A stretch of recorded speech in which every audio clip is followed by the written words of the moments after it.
Tem uma carta de Jesus para o teu coração. Jesus, ele escreve uma carta para o meu e para o teu coração. Escuta. Apocalipse, capítulo 2 e o versículo 8 por diante.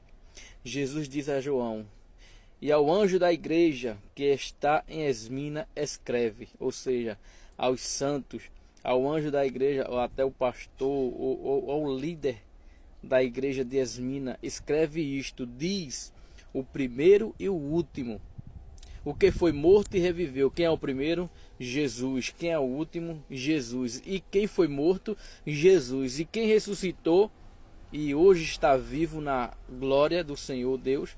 Jesus. Então ele diz: escreve isto, o que diz o primeiro, o último e o que foi morto e reviveu. Escreve à igreja e escreve ao coração de quem está ouvindo esta palavra. Eu sei as tuas obras. Essa daqui é a carta ao coração dos verdadeiros adoradores. Jesus diz: eu sei as tuas obras e tribulações e pobrezas. Tribulações, que tribulações são essas?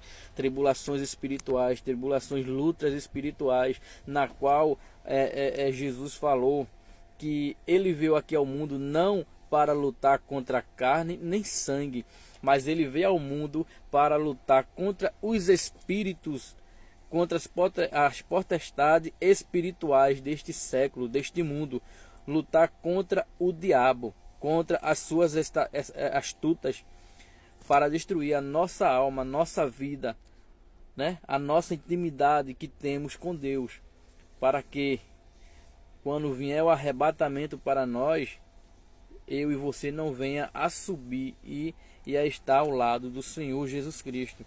Então Jesus disse: eu sei as tuas obras e tribulações que tu tens passado neste mundo, né? E a pobreza, que é aqueles que é pobre de espírito, aqueles que não procuram riquezas, aqueles que não correm atrás de riqueza, aqueles que sim desprezam as riquezas do mundo, mas dá valor à riqueza de Deus, à riqueza do céu, à riqueza espirituais. Aí Jesus disse: eu sei as tuas obras, eu sei a tua tribulação e a tua pobreza. Ele conhece todas as coisas, mas tu e eu somos ricos, porque nós procuramos a estar diante do Senhor, procuramos as coisas espirituais e não as materiais. Então nós somos ricos e não pobres. Alguém pode dizer que eu e você somos pobres, não temos nada, mas tendo Jesus no nosso coração e buscando Ele dia após dia, noite após noite, somos ricos espirituais, porque tudo que está aqui neste mundo passa, né? Tudo irá passar, mas as coisas espirituais, ela não passa, ela será para sempre, para eternidade, né? E ele fala: mas tu és rico, e as blasfêmias dos que se dizem judeus, ou seja, as blasfêmias daqueles que se dizem crente, daqueles que dizem que são salvos, aqueles que dizem que são de Deus e vivem na vida de pecado, na vida de prostituição, na vida de blasfêmias contra o Espírito Santo, contra Deus, e diz ainda: eu sou santo. Então deixa Jesus essa carta para os santos verdadeiros que estão em tribulação, em pobreza, mas é rico. Mas também ele deixa essa carta àqueles que blasfemam contra o Espírito Santo, contra Deus, proferindo as palavras da parte da palavra de Deus, dizendo que é crente, mas estando numa vida errada, numa vida de prostituição, numa vida totalmente diferente daquela que Jesus quer para mim e para você, né? E ele diz: e as blasfêmias dos que se dizem judeus e não são, mas são de onde? Da sinagoga de Satanás, né? Ou seja, são filhos de Satanás, são aprendizes de Satanás, porque ele aprende, ele pratica, ele faz tudo aquilo que Satanás coloca em seu coração. Então Jesus disse que ele está vendo as blasfêmias daqueles que dizem ser judeus, dizem ser santos, ser crente, ser evangélico, dizem ser de Deus, mas não são. São da sinagoga de Satanás, não é verdade? E ele ainda continua dizendo para mim e para ti: nada temas das coisas que há de vir ou de padecer, nada temeis. Eis que o diabo lançará alguns de vós, tanto a mim quanto a você, na prisão, para que sejais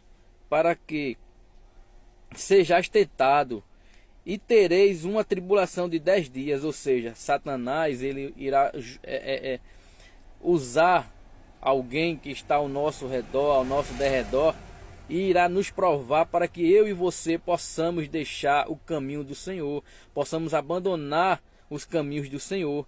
Mas Jesus disse: aguentai firme, continuai firme na minha presença, porque a palavra de Deus diz que não vem tribulação, não vem tentação para o homem na qual ele não possa suportar. E quando ele chega ao tempo de não suportar mais, Jesus chega com a sua mão e nos levanta daquela prova, daquela situação que nós não passamos de dificuldade.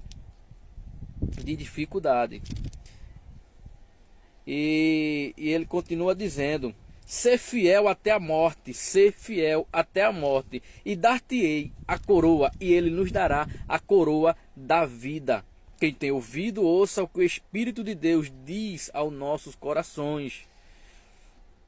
E o que vencer não receberá, aquele que vencer não receberá o dano da segunda morte. Que segunda morte é essa? A primeira é a morte dessa carne, e a segunda morte é a morte que vai nos levar totalmente para a vida de tormento, para um fim eterno, que não iremos mais ter mais paz, né?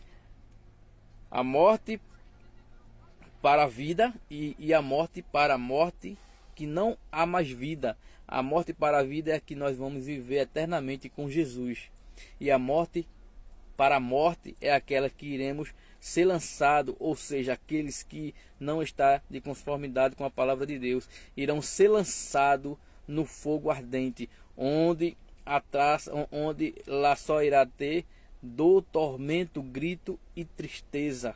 Então, arrependei-vos enquanto é tempo, e aceitai a Jesus no vosso coração, para que no dia do seu juízo e no dia da vinda de Jesus para ti, eu e você venha a reinar com o Senhor Jesus Cristo.